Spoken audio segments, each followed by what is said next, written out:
सब थाई होए सहाय। तिलक जंजू राखा प्रभ ताका,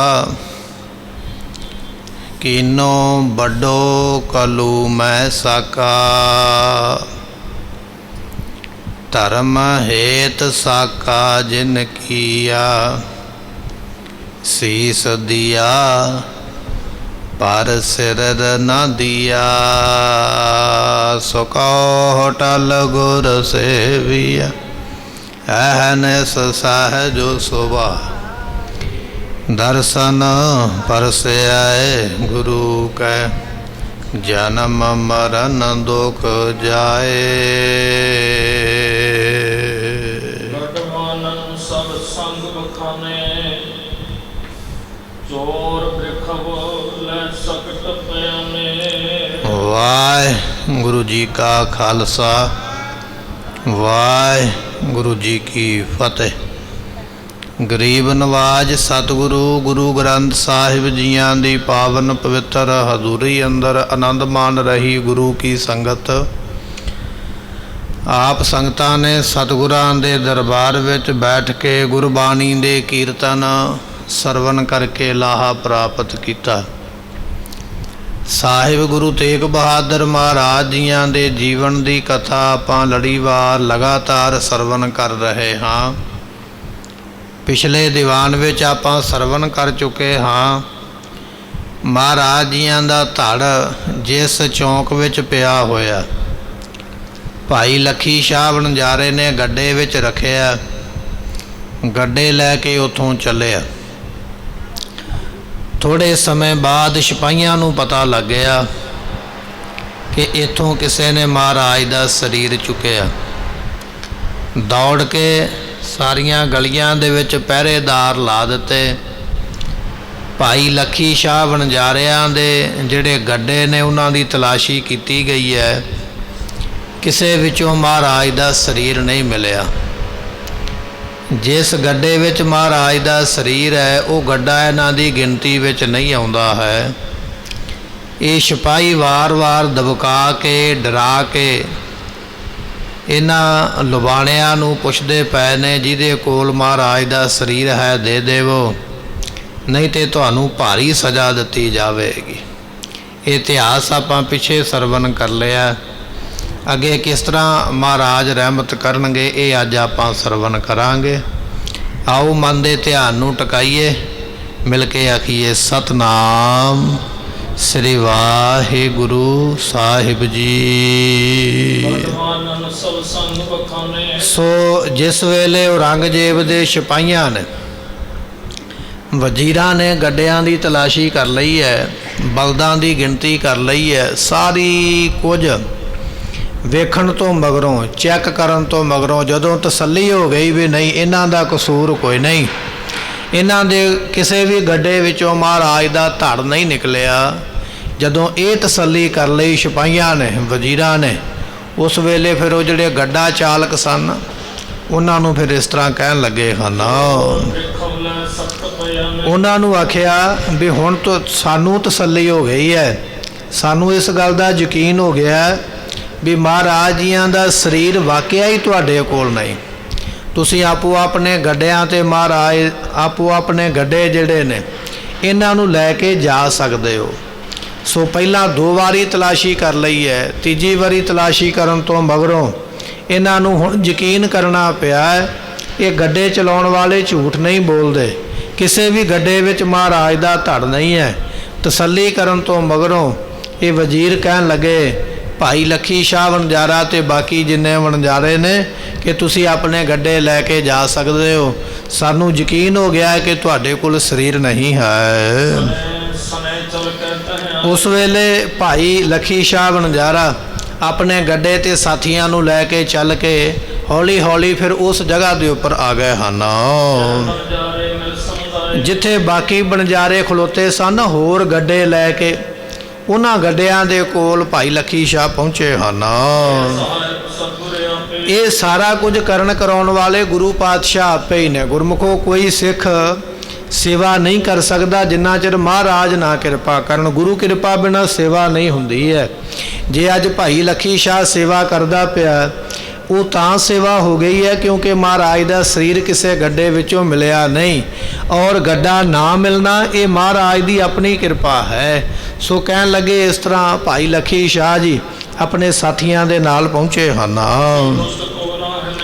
ਅਤੇ ਕਿਸੇ ਦੁਸ਼ਟ ਨੂੰ ਇਹ ਪਤਾ ਨਹੀਂ ਲੱਗਾ ਹੈ, ਨਾ ਹਨ ਜਾਪੇ, ਕਿਸੇ ਨੂੰ ਪਤਾ ਨਹੀਂ ਲੱਗਾ, ਨਾ ਔਰੰਗਜ਼ੇਬ ਦੇ ਸਿਪਾਹੀਆਂ ਨੂੰ, ਨਾ ਵਜ਼ੀਰਾਂ ਨੂੰ, ਨਾ ਜਿਹੜੇ ਉੱਥੇ ਲੋਕ ਆਏ ਸਨ ਵੇਖਣ ਵਾਸਤੇ। ਇਸ ਗੱਲ ਦਾ ਕਿਸੇ ਨੂੰ ਪਤਾ ਹੀ ਨਹੀਂ ਲੱਗਾ ਵੀ ਸਰੀਰ ਚੁੱਕਿਆ ਕਿਹਨੇ ਹੈ, ਗੱਡੇ ਵਿੱਚ ਰੱਖਿਆ ਕਿਹਨੇ ਹੈ। ਉਹ ਗੱਡਾ ਜਿਹਦੇ ਵਿੱਚ ਸਰੀਰ ਰੱਖਿਆ ਉਹ ਕਿੱਧਰ ਚਲਾ ਗਿਆ, ਗਿਣਤੀ ਵਿੱਚ ਨਹੀਂ ਆਇਆ। ਇਹ ਕਿਸੇ ਨੂੰ ਵੀ ਸਮਝ ਨਹੀਂ ਆਈ ਵੀ ਇਹ ਸੇਵਾ ਕਦੋਂ ਤੇ ਕੌਣ ਕਰ ਗਿਆ। ਐਸੀ ਸੇਵਾ ਇਹਨਾਂ ਸਿੱਖਾਂ ਨੇ ਮਹਾਰਾਜ ਦੀ ਕੀਤੀ ਹੈ।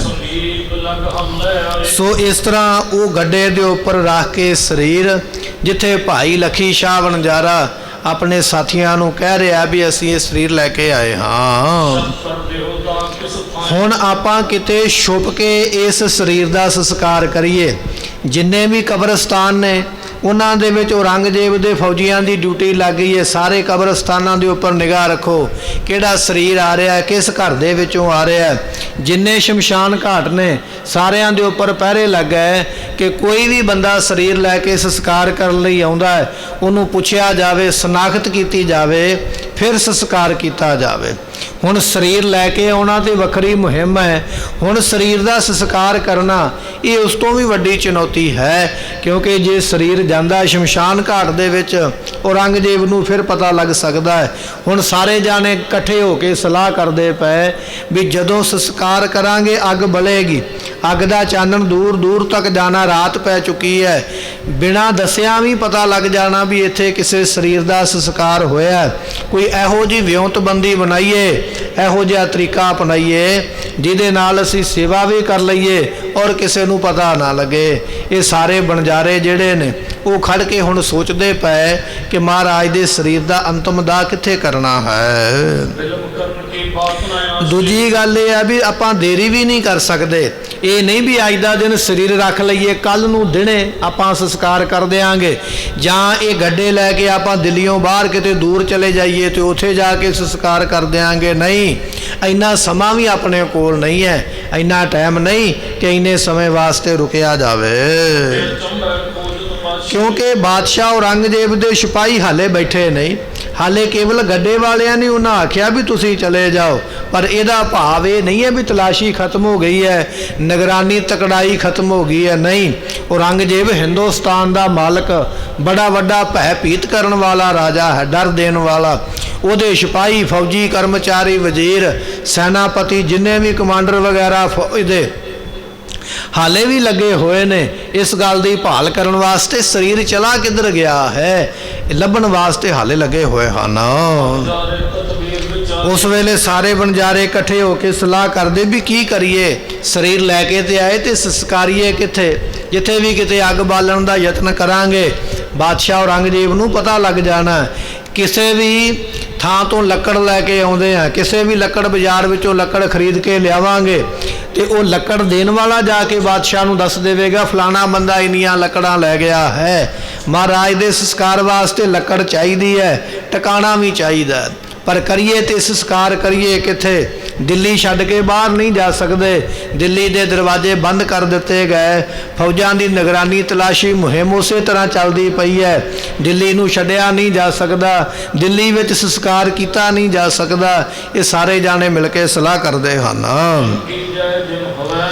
ਹੁਣ ਇਹਨਾਂ ਨੇ ਸਲਾਹ ਇਹ ਕੀਤੀ ਹੈ ਆਪਾਂ ਸੰਸਕਾਰ ਇਸ ਤਰੀਕੇ ਦੇ ਨਾਲ ਕਰੀਏ ਕਿ ਕਿਸੇ ਨੂੰ ਪਤਾ ਨਾ ਲੱਗੇ, ਭਾਵੇਂ ਔਰੰਗਜ਼ੇਬ ਦੇ ਸਿਪਾਹੀ ਕੋਲ ਵੀ ਖੜ ਜਾਣ ਨਾ ਆ ਕੇ, ਤੇ ਪਤਾ ਨਾ ਲੱਗੇ ਵੀ ਇੱਥੇ ਕਿਸੇ ਦਾ ਸੰਸਕਾਰ ਹੋਇਆ, ਅੰਤਮ ਦਾਹ ਹੋਇਆ ਹੈ। ਇਸ ਤਰੀਕੇ ਦੇ ਨਾਲ ਕਰੀਏ ਕਿਸੇ ਨੂੰ ਪਤਾ ਨਾ ਲੱਗੇ, ਕਿਸੇ ਨੂੰ ਪਛਾਣ ਨਾ ਆਉਣਾ ਕਰੇ।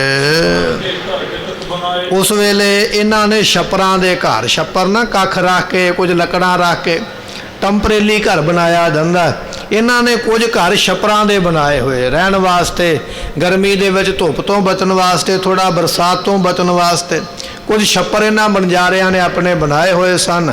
ਆਉਣ ਜਾਣ ਲੱਗਿਆਂ ਉੱਥੇ ਟਿਕਾਣਾ ਕਰਦੇ ਉਹ ਜਿਹੜੇ ਛੱਪਰਾਂ ਦੇ ਘਰ ਬਣਾਏ ਹਨ।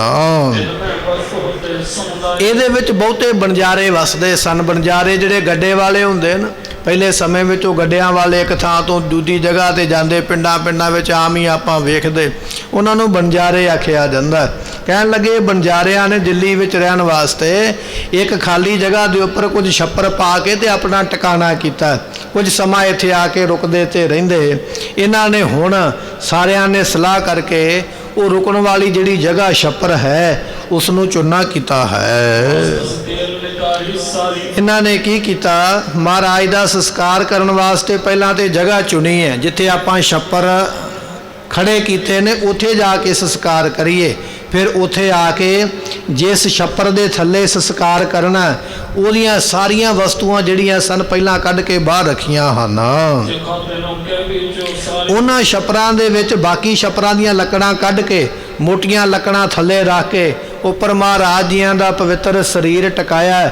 ਫਿਰ ਉਹਦੇ ਉੱਪਰ ਕੁਝ ਲੱਕੜਾਂ ਤੇ ਕੁਝ ਕਾਂ ਦੱਬ ਵਗੈਰਾ ਜੋ ਵੀ ਹੈ ਰੱਖ ਕੇ ਸਾਰੀ ਤਿਆਰੀ ਕੀਤੀ ਹੈ।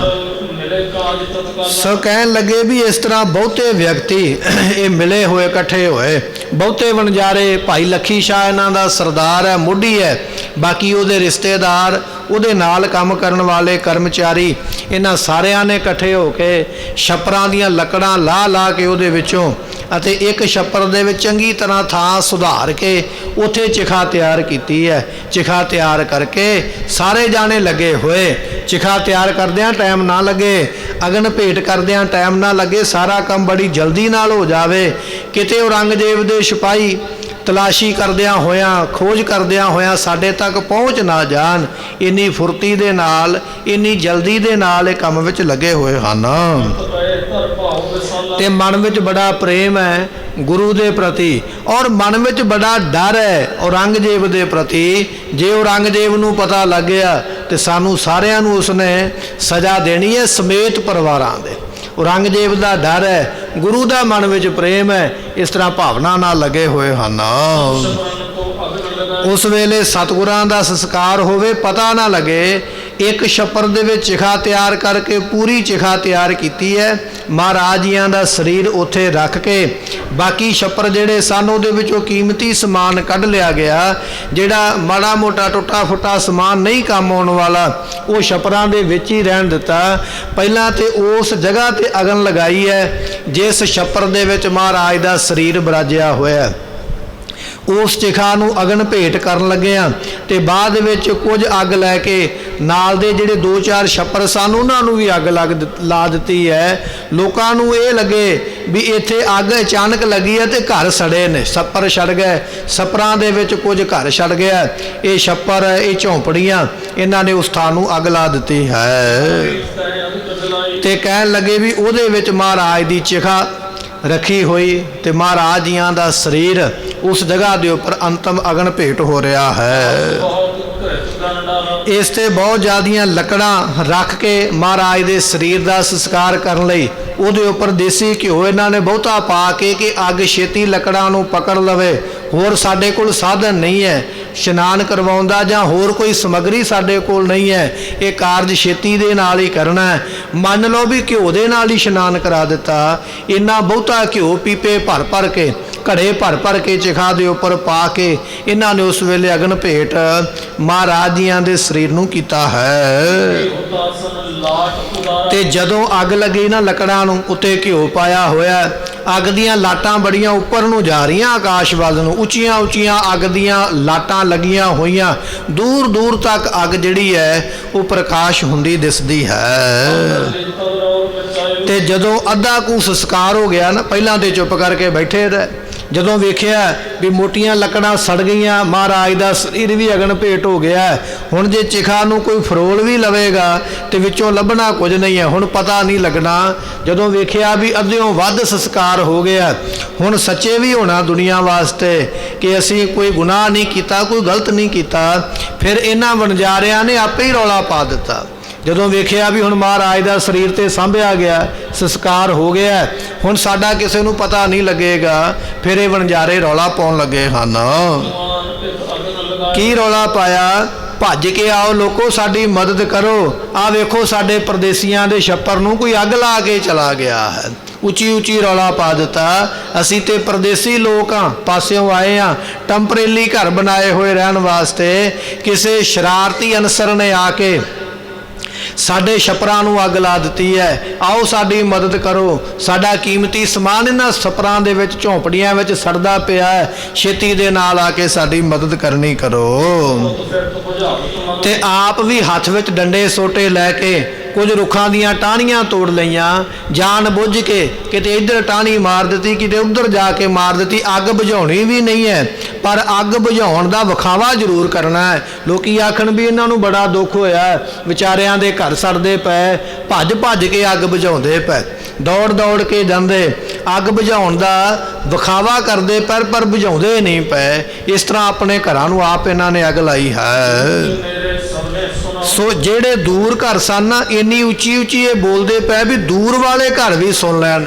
ਜਿਹੜੇ ਨੇੜੇ ਘਰ ਸਨ ਵਸਨੀਕਾਂ ਦੇ, ਪੱਕੇ ਰਹਿਣ ਵਾਲੇ, ਉਹਨਾਂ ਨੇ ਵੀ, ਦੂਰ ਵਾਲਿਆਂ ਨੇ ਵੀ, ਨੇੜੇ ਵਾਲਿਆਂ ਨੇ ਵੀ ਉਸ ਵੇਲੇ ਇਹਨਾਂ ਦੀਆਂ ਚੀਕਾਂ ਕੂਕਾਂ ਸੁਣੀਆਂ, ਰੌਲਾ ਪੈਂਦਾ ਸੁਣਿਆ। ਇਹਨਾਂ ਨੇ ਪੂਰੀ ਹਫੜਾ ਦਪੜੀ ਮਚਾਈ ਹੈ ਕਿ ਅਸਲੀਅਤ ਲੱਗੇ ਵੀ ਵਾਕਿਆ ਘਰ ਨੂੰ ਅੱਗ ਲੱਗੀ ਤੇ ਅਸੀਂ ਆਪ ਪਰੇਸ਼ਾਨ ਹੋ ਰਹੇ ਹਾਂ। ਇਸ ਤਰ੍ਹਾਂ ਜਦੋਂ ਲੋਕਾਂ ਨੂੰ ਪਤਾ ਲੱਗਾ ਹੈ ਔਰ ਦੌੜ ਕੇ ਕਿਤ ਚਲੇ ਤੇ ਕੁਝ ਲੋਕ ਭੱਜ ਭੱਜ ਕੇ, ਜਿਹੜੇ ਆਂਢੀ ਗੁਆਂਢੀ ਪੜੋਸੀ ਸਨ, ਨੇੜੇ ਰਹਿਣ ਵਾਲੇ ਨੌਜਵਾਨ ਲੜਕੇ ਜਿਹੜੇ ਨੇ, ਘਰਾਂ ਵਿੱਚੋਂ ਭੱਜ ਭੱਜ ਕੇ ਦੌੜ ਦੌੜ ਕੇ ਛੇਤੀ ਨਾਲ ਆਏ ਕਿ ਇਹਨਾਂ ਦੇ ਘਰਾਂ ਨੂੰ ਅੱਗ ਕਿਹਨੇ ਲਾਈ ਹੈ। ਦੌੜ ਕੇ ਪਹੁੰਚੇ ਹਨ ਨਹੀਂ ਘਰੇ ਅਗ ਵਿੱਚ ਤੇ ਕਿਉਂਕਿ ਸੁੱਕੀਆਂ ਲੱਕੜਾਂ ਤੇ ਉਹਨਾਂ ਤੇ ਘਿਓ ਪਾ ਕੇ ਅੱਗ ਤੇ ਆਪ ਲਾਈ ਹੈ। ਅੱਗ ਇੰਨੀ ਲੱਟ ਲੱਟ ਕਰਕੇ ਮੱਚਦੀ ਪਈ ਆ ਵੀ ਜੇ ਕੋਈ ਆਂਢੀ ਗੁਆਂਢੀ ਬੁਝਾਉਣ ਵਾਸਤੇ ਆ ਵੀ ਗਿਆ ਨਾ, ਅੱਗ ਦੇ ਤੱਕ ਪਹੁੰਚ ਹੀ ਨਹੀਂ ਸਕਿਆ। ਬੜੀ ਯੋਜਨਾਬੰਦੀ ਦੇ ਨਾਲ ਵਿਚਕਾਰ ਮਹਾਰਾਜ ਦੀ ਚਿਖਾ ਬਣਾ ਕੇ ਉਹਨੂੰ ਅਗਨ ਲਗਾਈ ਹੈ। ਛੱਪਰਾਂ ਨੂੰ ਅੱਗ ਦੂਰ ਦੂਰ 4 ਛਪੇਰੇ ਲਾ ਦਿੱਤੀ ਕਿ ਜੇ ਕੋਈ ਬਾਹਰ ਦੇ ਛੱਪਰਾਂ ਦੀ ਅੱਗ ਬੁਝਾ ਵੀ ਲਵੇ ਤੇ ਚਿਖਾ ਤੱਕ ਨਾ ਪਹੁੰਚ ਪਾਵੇ। ਬਾਹਰ ਦੀ ਅੱਗ ਤੋਂ ਡਰਦਿਆਂ ਚਿਖਾ ਦੇ ਨੇੜੇ ਨਾ ਕੋਈ ਜਾ ਸਕੇ। ਜਿੰਨੇ ਕੋਈ ਨੌਜਵਾਨ ਲੜਕੇ ਜਾਂ ਲੋਕ ਇਕੱਠੇ ਹੋ ਕੇ ਆਏ, ਉਹਨਾਂ ਨੇ ਜਿੰਨਾ ਕੋਈ ਯਤਨ ਕੀਤਾ, ਬਾਹਰ ਦੇ ਛੱਪਰਾਂ ਦੀ ਅੱਗ ਮਾੜੀ ਮੋਟੀ ਬੁਝੀ ਹੈ, ਕੁਝ ਘਟੀ ਹੈ, ਪਰ ਅੰਦਰਲੀ ਅੱਗ ਉਸੇ ਤਰ੍ਹਾਂ ਲਟਾ ਲਟ ਬਲਦੀ ਪਈ ਹੈ। ਯਤਨ ਤੇ ਲੋਕ ਕਰਦੇ ਪਏ, ਪਰ ਪੂਰੀ ਯੋਜਨਾ ਦੇ ਨਾਲ ਇਹਨਾਂ ਨੇ ਕੰਮ ਕੀਤਾ। ਉਸ ਚਿਖਾ ਦੀ ਅੱਗ ਤੱਕ ਇਹ ਨਹੀਂ ਪਹੁੰਚੇ ਹਨ, ਕੋ ਸੰਜੈ ਬਹੁ ਕਰਿਓ ਕਿਉਂਕਿ ਲੱਕੜਾਂ ਇਹਨਾਂ ਨੇ ਜਾਣ ਬੁੱਝ ਕੇ, ਸੁੱਕੀਆਂ ਲੱਕੜਾਂ ਬਹੁਤੀਆਂ ਇਕੱਠੀਆਂ ਕੀਤੀਆਂ, ਕਿਉਂਕਿ ਲੱਕੜ ਜਿੰਨੀ ਵੱਧ ਹੈ ਅੱਗ ਓਨੀ ਤੇਜ਼ ਤੇ ਬਹੁਤੀ ਬਲੇਗੀ, ਉਹਨੂੰ ਬੁਝਾਉਣਾ ਔਖਾ ਹੋ ਜਾਏਗਾ। ਜਾਣ ਬੁੱਝ ਕੇ ਲੱਕੜਾਂ ਦੇ ਕਈ ਢੇਰ ਇਕੱਠੇ ਕਰਕੇ, ਮੰਨ ਲਓ ਕਿ ਵੱਡੇ ਸੋ ਕਿਸੇ ਲੱਕੜ ਬਾਜ਼ਾਰ ਨੂੰ ਹੀ ਅੱਗ ਲੱਗ ਗਈ ਹੋਵੇ, ਇਸ ਤਰ੍ਹਾਂ ਬਹੁਤੀਆਂ ਲੱਕੜਾਂ ਆਪਣੇ ਘਰਾਂ ਦੀਆਂ, ਛੱਪਰਾਂ ਦੀਆਂ ਥਾਵਾਂ ਥਾਵਾਂ ਤੇ ਇਕੱਠੀਆਂ ਕਰਕੇ ਇਹਨਾਂ ਨੇ ਅੱਗ ਲਾਈ ਹੈ। ਸੋ ਕਰਿਓ ਤੇ ਉਹ ਸਤਿਗੁਰੂ ਪਾਤਸ਼ਾਹ ਮਹਾਰਾਜ ਜੀਆਂ ਦਾ ਸਰੀਰ ਵਿੱਚ ਪਿਆ ਹੋਇਆ ਤੇ ਉਹਦਾ ਪੂਰੇ ਦਾ ਪੂਰਾ ਅੰਤਮ ਸੰਸਕਾਰ ਭਾਈ ਲੱਖੀ ਸ਼ਾਹ ਬਣਜਾਰਾ, ਇਹਦੇ ਨਾਲ ਦੇ ਦੂਜੇ ਬਣਜਾਰੇ, ਇਹਨਾਂ ਨੇ ਮਿਲ ਕੇ ਕੀਤਾ। ਭਾਵੇਂ ਕਿ ਲੋਕ ਜ਼ਰੂਰ ਆ ਗਏ ਮਦਦ ਕਰਨ ਵਾਸਤੇ, ਪਰ ਸੰਸਕਾਰ ਵਿੱਚ ਕੋਈ ਵਿਘਨ ਨਹੀਂ ਇਹਨਾਂ ਨੇ ਪੈਣ ਦਿੱਤਾ। ਪੂਰੀ ਤਰ੍ਹਾਂ ਸੰਸਕਾਰ ਹੋਇਆ ਹੈ। ਸਭ ਹਮੈ ਕਰਕੇ ਇਸ ਤਰ੍ਹਾਂ ਫਰੇਬ ਕੀਤਾ। ਫਰੇਬ ਕਹਿੰਦੇ ਛਲ ਕਰਨਾ, ਕਰਨਾ ਕੁਝ ਹੋਰ ਤੇ ਵਿਖਾਉਣਾ ਕੁਝ ਹੋਰ। ਘਰ ਨੂੰ ਅੱਗ ਵੀ ਆਪ ਲਾਈ ਹੈ, ਘਰ ਦੇ ਵਿੱਚ ਚਿਖਾ ਵੀ ਆਪ ਤਿਆਰ ਕੀਤੀ ਹੈ। 4 ਛਪੇਰੇ ਛੱਪਰਾਂ ਨੂੰ, ਝੌਂਪੜੀਆਂ ਨੂੰ ਐਸ ਹਿਸਾਬ ਦੇ ਨਾਲ ਅੱਗ ਲਾਈ ਹੈ ਕਿ ਕੋਈ ਮਹਾਰਾਜ ਦੀ ਚਿਖਾ ਤੱਕ ਪਹੁੰਚ ਨਾ ਸਕੇ ਅੰਦਰ ਤੱਕ। ਬਾਰ-ਬਾਰ ਹੀ ਲੋਕਾਂ ਨੂੰ ਅੱਗ ਵੇਖ ਕੇ ਰੁਕਣਾ ਪੈ ਜਾਵੇ। ਇਸ ਤਰੀਕੇ ਦੇ ਨਾਲ ਵਿਖਾਵਾ ਤੇ ਇਹ ਕੀਤਾ ਹੈ, ਪਰ ਸੰਸਕਾਰ ਇਹਨਾਂ ਨੇ ਆਪ ਕੀਤਾ। ਐਸਾ ਫਰੇਬ ਕਰਕੇ, ਛਲ ਕਰਕੇ ਇਹਨਾਂ ਨੇ ਮਹਾਰਾਜ ਦੇ ਸਰੀਰ ਦੀ ਸੇਵਾ ਕੀਤੀ ਹੈ। ਸਾਰੇ ਸਤਿਗੁਰੂ ਸੁਧਰ ਸੋ ਕਹਿਣ ਲੱਗੇ ਚੰਗੀ ਤਰ੍ਹਾਂ ਸੁਧਾਰ ਕੇ, ਜੋ ਗੁਰੂ ਮਰਿਆਦਾ ਜਿੰਨਾ ਕੁ ਇਹਨਾਂ ਨੂੰ ਪਤਾ, ਉਸ ਮੁਤਾਬਕ ਇਹਨਾਂ ਨੇ ਮਹਾਰਾਜ ਜੀਆਂ ਦੇ, ਸਾਹਿਬ ਗੁਰੂ ਤੇਗ ਬਹਾਦਰ ਪਾਤਸ਼ਾਹ ਜੀਆਂ ਦੇ ਧੜ ਦਾ ਸੰਸਕਾਰ ਕੀਤਾ। 10 ਗੁਰੂ ਸਾਹਿਬਾਨਾਂ ਦੇ ਵਿੱਚੋਂ ਇੱਕ ਧੰਨ ਗੁਰੂ ਤੇਗ ਬਹਾਦਰ ਮਹਾਰਾਜ ਐਸੇ ਗੁਰੂ ਨੇ ਜਿਨ੍ਹਾਂ ਦਾ ਸੀਸ ਅਨੰਦਪੁਰ ਸਾਹਿਬ ਦੀ ਧਰਤੀ ਤੇ ਅਗਨ ਭੇਟ ਹੋਇਆ ਤੇ ਜਿਨ੍ਹਾਂ ਦਾ ਧੜ ਦਿੱਲੀ ਦੀ ਧਰਤੀ ਤੇ ਹੋਇਆ ਹੈ। ਐਸੇ ਗੁਰੂ ਸਾਹਿਬਾਨ ਜਿਨ੍ਹਾਂ ਦੇ ਇੱਕ ਸਰੀਰ ਦੇ ਸੰਸਕਾਰ 2 ਹੋਏ। ਇਸ ਤਰ੍ਹਾਂ ਚੰਗੇ ਤਰੀਕੇ ਦੇ ਨਾਲ ਇਹਨਾਂ ਬਣਜਾਰਿਆਂ ਨੇ ਸੇਵਾ ਕੀਤੀ ਹੈ।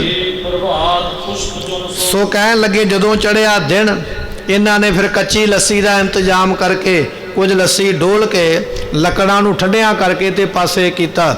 ਸਤਿਗੁਰਾਂ ਦੇ ਫੁੱਲ ਉਸ ਵੇਲੇ ਜਿਹੜੇ ਸਨ ਉਹ ਚੁਗੇ। ਪੂਰੀ ਸੇਵਾ ਜਿਹੜੀ ਹੈ ਸੰਸਕਾਰ ਤੋਂ ਮਗਰੋਂ ਉਪਰੰਤ ਅਗਲੇ ਦਿਨ ਸਵੇਰੇ ਜਦੋਂ ਚਿਖਾ ਠੰਡੀ ਹੋਈ ਨਾ, ਲੱਸੀ ਵਗੈਰਾ ਪਾ ਕੇ ਠੰਡਿਆਂ ਕਰਕੇ ਫਿਰ ਮਹਾਰਾਜ ਜੀਆਂ ਦੇ ਫੁੱਲ ਜਿਹੜੇ ਸਰੀਰ ਦੀਆਂ ਅਸਥੀਆਂ ਨੇ ਉਹ ਚੁਣ ਕੇ ਇਕੱਠੀਆਂ ਕੀਤੀਆਂ ਹਨ।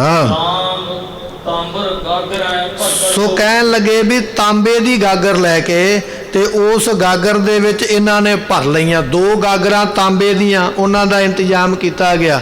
ਤਾਂਬੇ ਦੀਆਂ 2 ਗਾਗਰਾਂ ਵਿੱਚ ਮਹਾਰਾਜ ਦੇ ਫੁੱਲ ਪਾਏ ਗਏ। ਉਹਨਾਂ ਫੁੱਲਾਂ ਨੂੰ ਪਾ ਕੇ ਗਾਗਰਾਂ ਭਰ ਲਈਆਂ। ਮਹਾਰਾਜ ਸਾਹਿਬ ਜੀਆਂ ਦੇ ਸਰੀਰ ਦੇ ਇਹ ਜਿਹੜੀਆਂ ਅਸਥੀਆਂ ਨੇ ਬਚੀਆਂ ਹੋਈਆਂ ਉਹਨਾਂ ਅਸਥੀਆਂ ਨੂੰ ਅਤੇ ਰਾਖ ਨੂੰ 2 ਗਾਗਰਾਂ ਤਾਂਬੇ ਦੀਆਂ ਉਹਦੇ ਵਿੱਚ ਪਾ ਕੇ ਇਹਨਾਂ ਨੇ ਭਰਿਆ ਹੈ।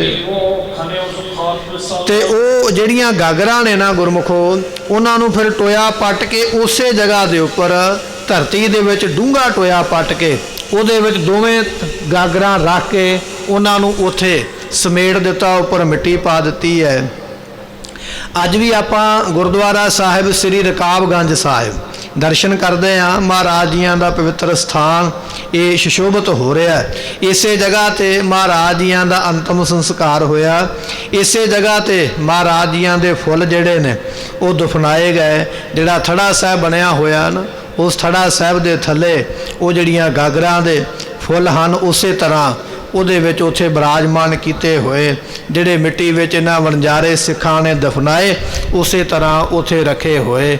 ਇਸ ਤਰ੍ਹਾਂ ਇਹ ਮਹਾਰਾਜ ਜੀਆਂ ਦੀ ਯਾਦਗਾਰ ਜਿਹੜੀ ਹੈ ਉਹ ਕਾਇਮ ਹੋਈ ਹੈ। ਇਸੇ ਤਰ੍ਹਾਂ ਖਡੂਰ ਸਾਹਿਬ ਦੀ ਧਰਤੀ ਤੇ ਸਾਹਿਬ ਗੁਰੂ ਅੰਗਦ ਦੇਵ ਮਹਾਰਾਜ ਜੀਆਂ ਦਾ ਜਦੋਂ ਅੰਤਮ ਸੰਸਕਾਰ ਹੋਇਆ ਧੰਨ ਗੁਰੂ ਅਮਰਦਾਸ ਪਾਤਸ਼ਾਹ ਤੇ ਹੋਰ ਸਿੱਖਾਂ ਨੇ ਉਸ ਰਾਖ ਨੂੰ ਪਾ ਕੇ ਘੜਿਆਂ ਵਿੱਚ ਗਾਗਰਾਂ ਦੇ ਵਿੱਚ ਪਾ ਕੇ ਉੱਥੇ ਦਫਨਾਇਆ। ਉੱਪਰ ਥੜਾ ਬਣਾਇਆ ਗਿਆ। ਅੱਜ ਵੀ ਗੁਰਦੁਆਰਾ ਖੱਡੀ ਸਾਹਿਬ ਜਿਸ ਨੂੰ ਦਰਬਾਰ ਸਾਹਿਬ ਕਿਹਾ ਜਾਂਦਾ ਹੈ ਆਪ ਸੰਗਤਾਂ ਦਰਸ਼ਨ ਕਰਦੇ ਹੋ। ਜਿੱਥੇ ਗੁਰੂ ਅਮਰਦਾਸ ਮਹਾਰਾਜ ਜੀਆਂ ਦੇ ਚਰਨਾਂ ਦੇ ਨਾਲ ਕਿਲਾ ਲੱਗਾ ਸੀ ਅਤੇ ਉਸ ਨੂੰ ਗੁਰਦੁਆਰਾ ਕਿਲਾ ਸਾਹਿਬ ਵੀ ਆਖਿਆ ਜਾਂਦਾ, ਬਾਅਦ ਵਿੱਚ ਰੁੱਖ ਬਣ ਗਿਆ। ਉੱਥੇ ਮਹਾਰਾਜ ਸਾਹਿਬ ਜੀਆਂ ਦੇ ਜਿਹੜੇ ਫੁੱਲ ਸਨ ਉਹ ਦਫਨਾਏ ਗਏ। ਜਦੋਂ ਕਾਰ ਸੇਵਾ ਵਾਲੇ ਮਹਾਂਪੁਰਖਾਂ ਨੇ ਉੱਥੇ ਸੇਵਾ ਕੀਤੀ ਹੈ ਉਸ ਜਗ੍ਹਾ ਨੂੰ ਪਟਿਆ।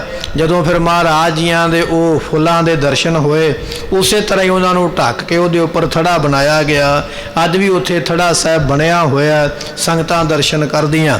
ਇਸੇ ਤਰ੍ਹਾਂ ਗੁਰਮੁਖੋ ਧੰਨ ਗੁਰੂ ਤੇਗ ਬਹਾਦਰ ਪਾਤਸ਼ਾਹ ਮਹਾਰਾਜ ਜੀਆਂ ਦਾ ਸੰਸਕਾਰ ਜਿਹੜਾ ਹੈ ਇਹ ਵਣਜਾਰੇ ਸਿੱਖਾਂ ਨੇ ਮਿਲ ਕੇ ਭਾਈ ਲੱਖੀ ਸ਼ਾਹ ਤੇ ਹੋਰਾਂ ਨੇ ਮਿਲ ਕੇ ਇਕੱਠੇ ਹੋ ਕੇ ਕੀਤਾ ਹੈ। ਰਕਾਬਗੰਜ ਸਾਹਿਬ ਗੁਰਦੁਆਰਾ ਸਾਹਿਬ ਉੱਥੇ ਮਹਾਰਾਜ ਜੀਆਂ ਦਾ ਗੁਰਮੁਖੋ ਅੰਤਮ ਸੰਸਕਾਰ ਹੋਇਆ ਅਤੇ 2 ਗਾਗਰਾਂ ਤਾਂਬੇ ਦੀਆਂ ਲੈ ਕੇ ਭਾਈ ਸੰਤੋਖ ਸਿੰਘ ਨੇ ਲਿਖਿਆ ਤਾਂਬੇ ਦੀ ਗਾਗਰ ਦੇ ਵਿੱਚ 2 ਗਾਗਰਾਂ ਵਿੱਚ ਫੁੱਲ ਪਾ ਕੇ ਉੱਥੇ ਦਫਨਾਏ ਗਏ। ਇਸ ਤਰ੍ਹਾਂ ਇਹਨਾਂ ਨੇ ਸੇਵਾ ਕੀਤੀ ਹੈ।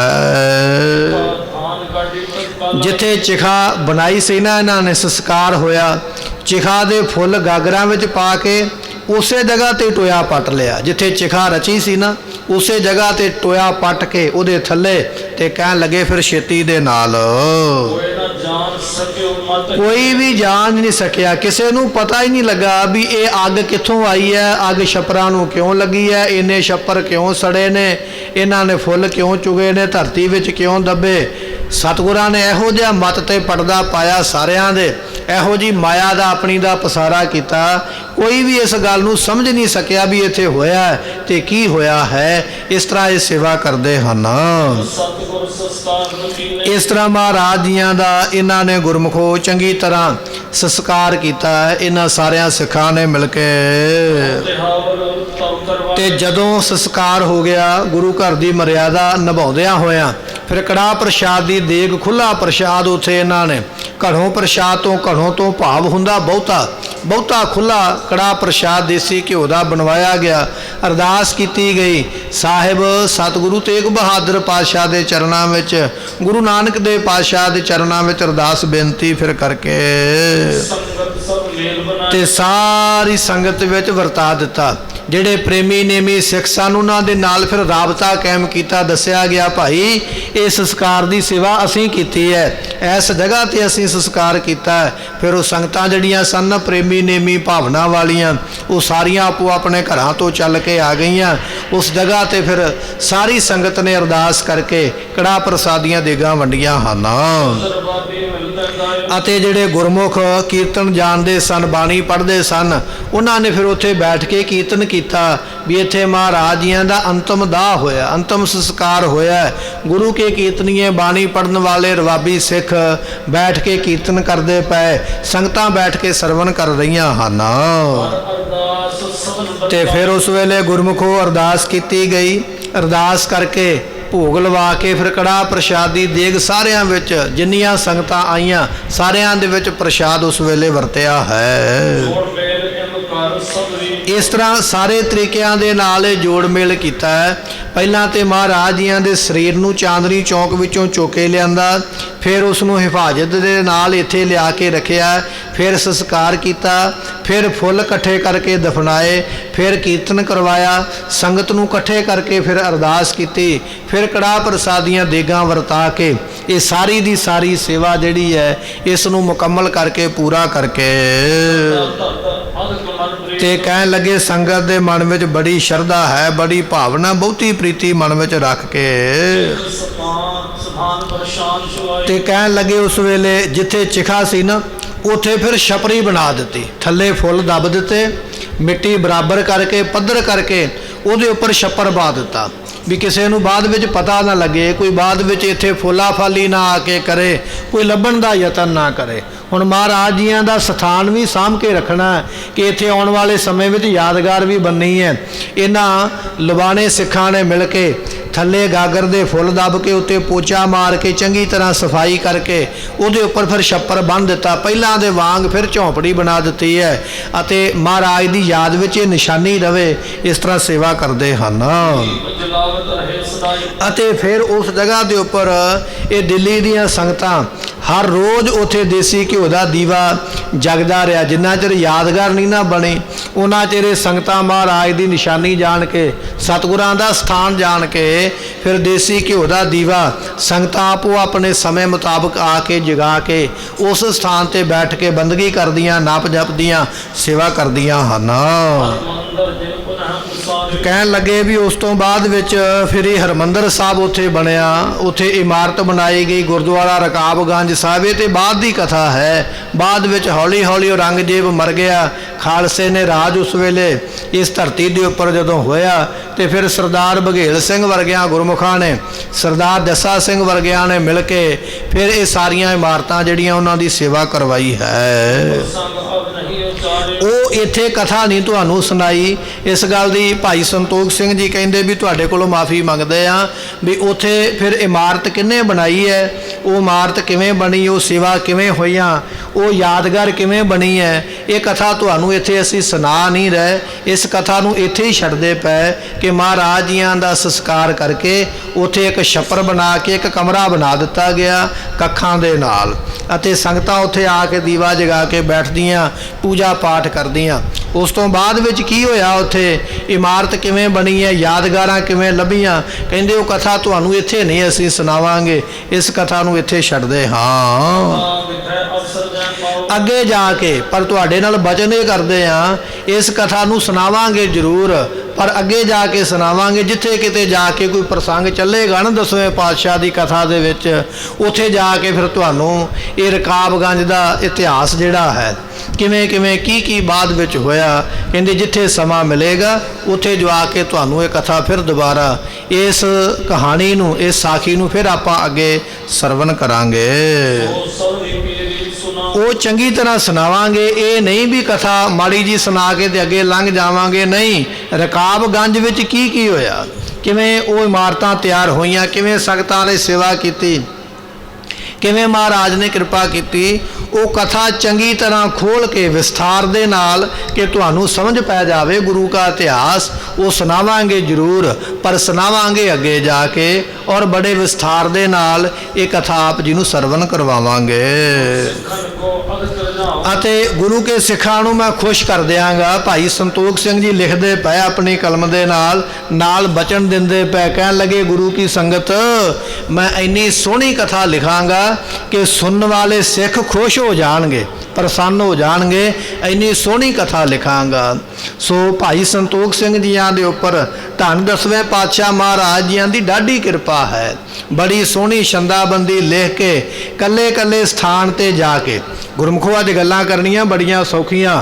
ਉਹਨਾਂ ਸਮਿਆਂ ਵਿੱਚ ਲੋਕ ਪੈਦਲ ਜਾਂਦੇ ਸਨ, ਨਾ ਕੋਈ ਰਸਤੇ ਵਿੱਚ ਰੁਕਣ ਦਾ ਟਿਕਾਣਾ, ਨਾ ਕਿਤੇ ਕੋਈ ਵਹੀਕਲ ਹੁੰਦਾ।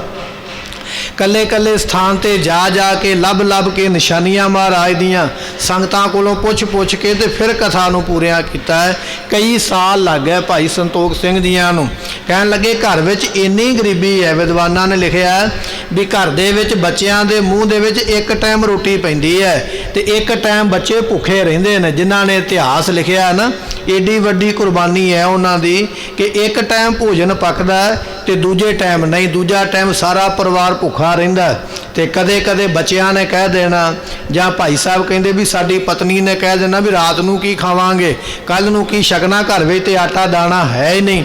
ਤੇ ਉਹਨਾਂ ਨੇ ਕਹਿ ਦੇਣਾ ਜਿਹੜੀ ਮੈਂ ਸੇਵਾ ਕਰਦਾ ਪਿਆ ਸਭ ਤੋਂ ਵੱਡੀ ਹੈ, ਆਪਾਂ ਭੁੱਖੇ ਰਵਾਂਗੇ ਪਰ ਖਾਲਸੇ ਦੇ ਵਾਸਤੇ ਮੈਂ ਇਤਿਹਾਸ ਦਾ ਖਜ਼ਾਨਾ ਦੇ ਕੇ ਜਾਵਾਂਗਾ। ਸਾਡਾ ਖਾਲਸਾ ਆਉਣ ਵਾਲੇ ਸਿੱਖ ਇਸ ਇਤਿਹਾਸ ਦਾ ਭੋਜਨ ਕਰਿਆ ਕਰਨਗੇ। ਇਹ ਉਹਨਾਂ ਦੀ ਰੂਹ ਦੀ ਖੁਰਾਕ ਮੈਂ ਲਿਖਦਾ ਪਿਆ। ਮੈਂ ਜੇ ਭੁੱਖਾ ਰਹਿ ਜਾਵਾਂਗਾ ਤਾਂ ਵੀ ਕੋਈ ਗੱਲ ਨਹੀਂ ਹੈ। ਇੰਨੀ ਭਾਵਨਾ ਇੱਥੇ ਬਚਨ ਕਰਦੇ ਪਏ। ਕਹਿਣ ਲੱਗੇ ਗੁਰੂ ਕੇ ਸਿੱਖੋ ਮੈਂ ਕਥਾ ਲਿਖਾਂਗਾ ਜ਼ਰੂਰ, ਰਕਾਬਗੰਜ ਦੇ ਸਥਾਨ ਦੀ ਦਿੱਲੀ ਦੀ ਕਥਾ ਤੁਹਾਨੂੰ ਫਿਰ ਸੁਣਾਵਾਂਗੇ ਅਤੇ ਚੰਗੀ ਤਰ੍ਹਾਂ ਸੁਣਾਵਾਂਗੇ, ਖੁਸ਼ ਕਰ ਦਿਆਂਗੇ ਉਹ ਕਥਾ ਨੂੰ ਸੁਣਾ ਕੇ। ਐਸੀ ਕਥਾ ਦੇ ਸਮਾਂ ਅੱਗੇ ਆ ਕੇ ਆਪਾਂ ਫਿਰ ਬਣਾਉਣਾ ਹੈ। ਅਤੇ ਇਹ ਕਥਾ ਮੈਂ ਲਿਖਦਾ ਪਿਆ, ਮੈਨੂੰ ਕਿਸੇ ਪਦਾਰਥ ਦੀ ਲੋੜ ਨਹੀਂ ਹੈ। ਪੁੱਛਿਆ ਭਾਈ ਸਾਹਿਬ ਫਿਰ ਇੰਨੀ ਸੇਵਾ ਕਿਉਂ ਕਰਦੇ ਪਏ ਜੇ ਪਦਾਰਥ ਨਹੀਂ ਚਾਹੁੰਦੇ? ਦੁਨੀਆ ਦੇ ਵਿੱਚ ਬੰਦਾ ਕੋਈ ਨਿੱਕਾ ਜਿਹਾ ਕੰਮ ਕਰੇ, ਕੰਮ ਕਰਨ ਤੋਂ ਪਹਿਲਾਂ ਇੱਛਾ ਰੱਖਦਾ ਵੀ ਫਲ ਕੀ ਮਿਲੇਗਾ। ਭਾਵੇਂ ਫਲ ਚੰਗਾ ਮਿਲੇ ਕਿ ਮਾੜਾ ਮਿਲੇ, ਕੰਮ ਚੰਗਾ ਕਰੇ ਭਾਵੇਂ ਮਾੜਾ ਕਰੇ, ਪਰ ਫਲ ਦੀ ਇੱਛਾ ਪਹਿਲਾਂ ਹੁੰਦੀ ਹੈ। ਭਾਈ ਸਾਹਿਬ ਜੀ ਨੂੰ ਪੁੱਛਿਆ, ਕਹਿਣ ਲੱਗੇ ਜੀ ਐਡਾ ਵੱਡਾ ਇਤਿਹਾਸ ਲਿਖਦੇ ਪਏ ਹੋ, ਆਖਦੇ ਪਏ ਹੋ ਵੀ ਮੈਨੂੰ ਇੱਛਾ ਕੋਈ ਨਹੀਂ ਹੈ। ਕੋਈ ਤੇ ਇੱਛਾ ਹੋਵੇਗੀ, ਇਤਿਹਾਸ ਆਪ ਜੀ ਨੇ ਲਿਖਿਆ। ਕਹਿਣ ਲੱਗੇ ਇੱਕੋ ਹੀ ਇੱਛਾ ਮੇਰੀ, ਜਿਸ ਤੇ ਗੁਰ ਮਿਲਵੇ ਬਰ ਪਾਉ, ਮੈਨੂੰ ਗੁਰੂ ਪ੍ਰਾਪਤ ਹੋ ਜਾਵੇ, ਇਹਦੇ ਤੋਂ ਬਿਨਾ ਮੈਨੂੰ ਕੋਈ ਚੀਜ਼ ਚਾਹੀਦੀ ਨਹੀਂ ਹੈ। ਇੱਕ ਵਾਰੀ ਆਖੀਏ ਸਤਨਾਮ ਸ੍ਰੀ ਵਾਹਿਗੁਰੂ। ਅਸੀਂ ਗੱਲਾਂ ਤੇ ਬੜੀਆਂ ਵਧੇਕ ਕਰਦੇ ਪਰ ਗੁਰੂ ਸਾਡੇ ਕੋਲ ਪ੍ਰਾਪਤ ਨਹੀਂ ਹੋਇਆ। ਭਾਈ ਸੰਤੋਖ ਸਿੰਘ ਨੇ ਏਡਾ ਵੱਡਾ ਇਤਿਹਾਸ ਲਿਖ ਕੇ ਆਖਿਆ। ਕਹਿਣ ਲੱਗੇ ਗੁਰੂ ਕੀ ਸੰਗਤ ਕੁਝ ਨਹੀਂ ਚਾਹੀਦਾ, ਜਦੋਂ ਇਤਿਹਾਸ ਸਰਵਣ ਕਰੋਗੇ ਉਦੋਂ ਅਰਦਾਸ ਕਰ ਦਿਓ ਗੁਰੂ ਗ੍ਰੰਥ ਸਾਹਿਬ ਪਾਤਸ਼ਾਹ ਦੇ ਚਰਨਾਂ ਵਿੱਚ ਕਿ ਮਹਾਰਾਜ ਸਾਹਿਬ ਜੀਓ ਭਾਈ ਸੰਤੋਖ ਸਿੰਘ ਨੂੰ ਗੁਰੂ ਦੀ ਖੁਸ਼ੀ ਪ੍ਰਾਪਤ ਹੋਵੇ, ਬਸ ਇਹਦੇ ਤੋਂ ਬਿਨਾ ਮੈਨੂੰ ਕੁਝ ਨਹੀਂ ਚਾਹੀਦਾ, ਮੈਨੂੰ ਗੁਰੂ ਮਿਲ ਜਾਵੇ, ਇਹ ਮੈਂ ਦਾਤ ਮੰਗਦਾ ਹਾਂ। ਇਸ ਤਰ੍ਹਾਂ ਬਚਨ ਕਰਦੇ ਹਨ।